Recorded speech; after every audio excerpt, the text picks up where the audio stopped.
Wears இன்றைக்கி வந்து ஒரு ஹெல்த்தியான டாஃபி எப்படி பண்ணலான்னு பார்க்கலாம். இதுக்கு வந்து நான் கருந்துளசி, வெத்தலை, அப்புறம் வந்து கற்பூரவள்ளி இலை, அப்புறம் அந்த கபசுர குடிநீர் போடுற அந்த பொடி, ஒரு புதினா இலை, ஒரு கருவேப்பிலை, இது வந்து சுக்கில் வந்து ஒரு பிஞ்ச் அளவுக்கு மட்டும் இடித்து எடுத்து வச்சுருக்கேன். இது வந்து பார்த்திங்கன்னா ஒரே ஒரு பிஞ்சுக்கு வர அளவுக்கு பட்டை எடுத்து வச்சுக்கலாம். ஒரே ஒரு ஏலக்காயில் வந்து வெளியில் இருக்க அந்த தோல் எடுத்துகிட்டு உள்ளே இருக்க அந்த சீடை மட்டும் எடுத்து வச்சுருக்கேன். ஸோ இது கூட வந்து பார்த்திங்கன்னா ஒரு 5 மிளகு எடுத்துக்கலாம். ஸோ இது வந்து ஜாஸ்தி போடாதீங்க, இதே அளவுலேயே போடுங்க. 2 கிராம்பு எடுத்து வச்சுக்கிறேன். இது எல்லாத்தையும் வந்து பொடி பண்ணி எடுத்துக்கணும். ஸோ இது கூடவே வந்து நான் வந்து 1 கப் நாட்டு சர்க்கரை, மஞ்சள் தூள், நெல்லிக்காய் தூள், தேன் தேவையான அளவு சேர்த்துக்கலான்னு எடுத்து வச்சுருக்கேன். ஸோ இது வந்து என்ன பண்ணுறோன்னா, இந்த ட்ரையாக இருக்கிறதெல்லாம் சேர்த்து நம்ம ஃபஸ்ட்டு பொடி பண்ணி எடுத்துக்கலாம். ஸோ மிக்ஸி ஜாரில் போட்டால் அது பொடி ஆகாது. அதனால் இந்த மாதிரி இடிக்கிற உலக்கை இருக்கும் இல்லையா, அதில் போட்டு நல்லா இடித்து பொடி பண்ணி எடுத்துக்கலாம். ஸோ இது இல்லை அப்படின்னா நீங்கள் மிக்ஸி ஜாரில் போட்டு 1-2 அடித்து எடுத்து வச்சுக்கோங்க. ஸோ இந்த மாதிரி இப்படின்னா மேலே அந்த பிடிக்கிறத வச்சு இப்படி நசுக்குனிங்கன்னா நல்ல பொடி ஆகிடும்.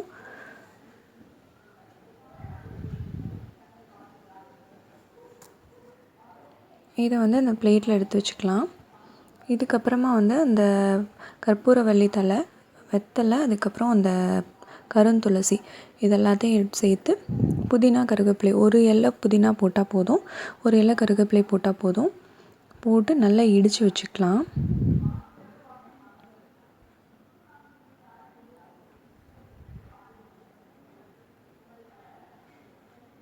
ஸோ இந்த மாதிரி தட்டி எடுத்துக்கலாம். இப்போ வந்து நான் ஒரு கடாயில் வந்து 1/4 டம்ளர் தண்ணி ஊற்றிருக்கேன். இதில் வந்து நம்ம பொடி பண்ணி வச்சுருக்க அந்த பொடியை சேர்த்துக்கலாம். ஸோ அந்த கபசுர குடிநீரில் இருக்கிறது வந்து ஒரு 2 பிஞ்ச் மட்டும் சேர்த்துக்கோங்க. ரொம்ப சேர்த்திங்கன்னா அது கசப்பாயிடும் அந்த டாஃபியை, அப்புறம் குழந்தைங்க வந்து சாப்பிட மாட்டாங்க. ஸோ இது கூட நம்ம தட்டி வச்சுருக்கிற அந்த இலை எல்லாத்தையும் இதில் போட்டுக்கலாம். போட்டுட்டு நல்லா கலந்து விட்டுட்டு சிம்மில் வச்சு நல்லா கொதிக்க வச்சுக்கலாம். இப்போது வந்து நெல்லிக்காய் பொடி போட்டிருக்கேன். இது கூட 1/2 ஸ்பூன் அளவுக்கு நெல்லிக்காய் தூள், ஒரு 2 சிட்டிகை போல் மஞ்சள் தூள் சேர்த்துக்கலாம். சேர்த்துட்டு இதை நல்லா கலந்து விட்டுக்கோங்க. சிம்மிலே வச்சு நல்லா கொதிக்கட்டும். ஸோ இது கொதித்து அந்த தண்ணி வந்து கொஞ்சம் வற்றி வந்துடும். நல்லா அந்த எசன்ஸ்லாம் உள்ளே இறங்கி வற்ற ஆரம்பிச்சிடும். ஸோ இந்த மாதிரி ஆயிடுச்சு. இப்போது வந்து ஃப்ளேமை வந்து கம்மி பண்ணி வச்சுருக்கேன். மீடியம் ஃப்ளேமில் இருந்து லோ ஃப்ளேமில் வச்சுருங்க. இப்போ இதில் வந்து நம்ம 1 கப் நாட்டு சர்க்கரையை போட்டிருக்கோம். தண்ணி எதுவுமே எக்ஸ்ட்ராவாக ஆட் பண்ண வேண்டாம், இதுவே தண்ணி ஆகிடும். இப்போது இதை வந்து நல்லா கலந்து விட்டுக்கலாம்.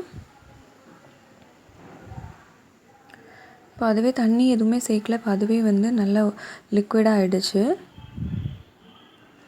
ஸோ இதை வந்து ரொம்ப கம்பி பதத்துக்கு வைக்கணும்னு தேவையில்ல. அந்த நாட்டு சர்க்கரை கரைஞ்சதும் அதை அப்படியே எடுத்து ஸ்ட்ரைனரில் ஃபில்டர் பண்ணி எடுத்துக்கலாம்.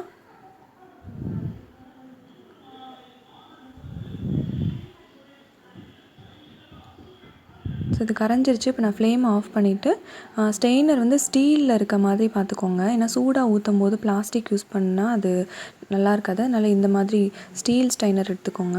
ஸோ இதை மேலே ஸ்பூன் வச்செல்லாம் இது பண்ணிங்கன்னா உள்ளே ஃபுல்லாக அந்த தூசிலாம் இறங்கிடும். அதனால் இந்த மாதிரி தட்டி எல்லா ஜூஸையும் அந்த சாறை ஃபுல்லாக எடுத்துக்கோங்க. இப்போ வந்து அந்த பாத்திரத்தை வந்து நம்ம வாஷ் பண்ணியாச்சு ஃபுல்லாக. ஸோ ஏன்னா மண், தூசி இதெல்லாம் இருக்கும் அந்த நாட்டு சக்கரையிலையும், அந்த நம்ம போட்டதும் அப்படி இருக்கும். ஸோ அதனால் நல்லா வாஷ் பண்ணி எடுத்தாச்சு. அந்த கரண்டியையும் வாஷ் பண்ணிக்கலாம். இப்போ நம்ம அந்த ஃபில்டர் பண்ண அந்த தண்ணியை இது கூட சேர்த்துக்கலாம். சேர்த்துட்டு சிம்லே வச்சுட்டு நீங்கள் வந்து இதை கிளறி விடுங்க. ஃப்ளேம் ஆன் பண்ணிவிட்டு சிம்மிலே வச்சுக்கோங்க.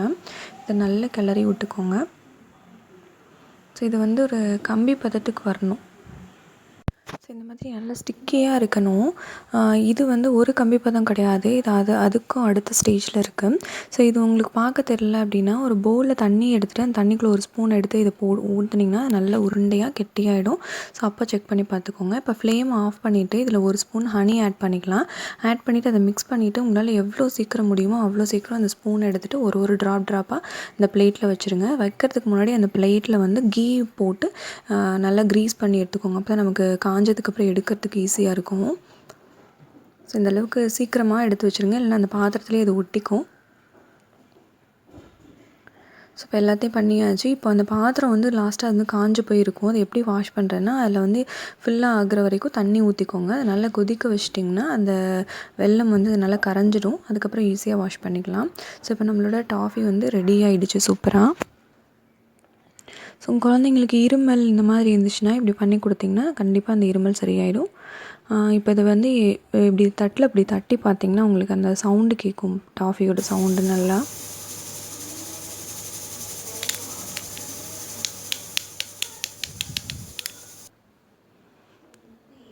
ஸோ இப்படி இருந்துச்சுனாவே கரெக்டாக இருக்குதுன்னு அர்த்தம். இப்போ நீங்கள் அது ஈஸியாக எடுத்துக்கலன்னா நம்ம நைஃப் போட்டு க்ரீஸ் பண்ணியிருக்கனால ஈஸியாக அதை எடுத்தாலே வந்துடும். அப்படி எடுக்க வரலன்னா நைஃப் வச்சு எடுத்துக்கோங்க. ஸோ இது வந்து கண்டிப்பாக குட்டீஸ்க்கு பண்ணி கொடுங்க.